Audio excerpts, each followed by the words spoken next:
اللہ الرحمن الرحیم السلام علیکم ورحمۃ اللہ وبرکاتہ۔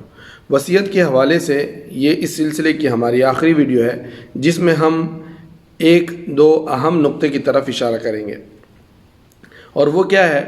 وہ یہ ہے کہ جس طرح ہر شخص یہ چاہتا ہے کہ اس کے انتقال کے بعد اس کا مال صحیح طریقے سے اولاد اور دیگر وارثین تک پہنچ جائے اور اولاد اس کے مال کو صحیح طریقے سے استعمال کرے اور اس میں مزید اضافہ بھی ہوتا رہے، اسی طرح ہمیں اس بات کی بھی فکر و کوشش کرنی چاہیے کہ ہمارے مرنے کے بعد ہماری اولاد کیسے اللہ کے احکام و نبی کریم صلی اللہ علیہ وسلم کے طریقے کے مطابق زندگی گزارے گی، تاکہ وہ مرنے کے بعد ہمیشہ والی زندگی میں بھی کامیاب ہو سکیں۔ جیسے کہ اللہ تعالیٰ نے اپنے کلام پاک میں حضرت ابراہیم علیہ السلام اور حضرت یعقوب علیہ السلام کی اولاد کے لیے ان کی وصیت کا ذکر فرمایا ہے، اور جیسے سورۃ البقرہ میں ہے کہ وَوَصَّى بِهَا ابراہیم بنی،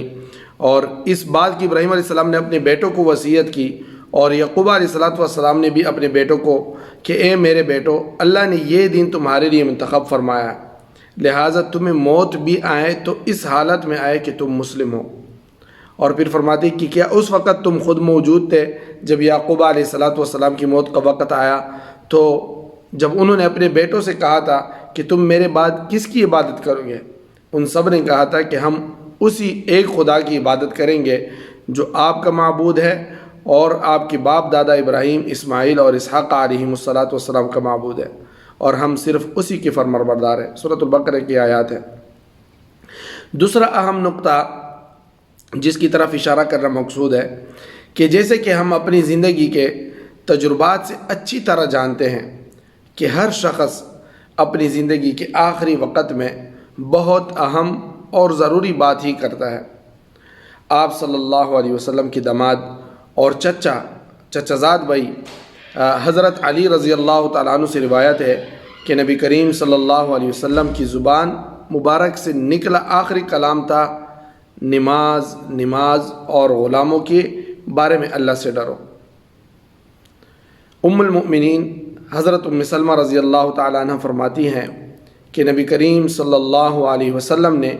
آخری وصیت جو ارشاد فرمائی وہ یہ تھی کہ فرمایا نماز اپنے غلاموں اور متحت لوگوں کے بارے میں اللہ سے ڈرو، یعنی ان کی حقوق کی ادائیگی کرو، اللہ کے حقوق ادا کرو، جو نماز ہے بندوں کی حقوق کی ادائیگی کرو۔ جس وقت آپ صلی اللہ علیہ وسلم نے یہ وصیت فرمائی،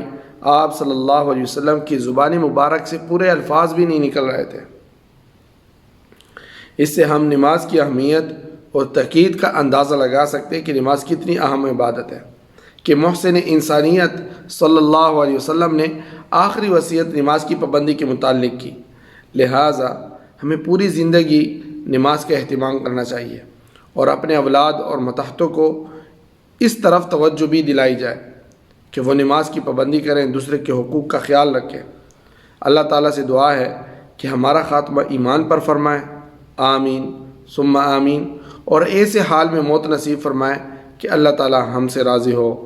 آمین ثم آمین۔ وآخر دعوانا ان الحمد للہ رب العالمین۔ السلام علیکم ورحمۃ اللہ وبرکاتہ۔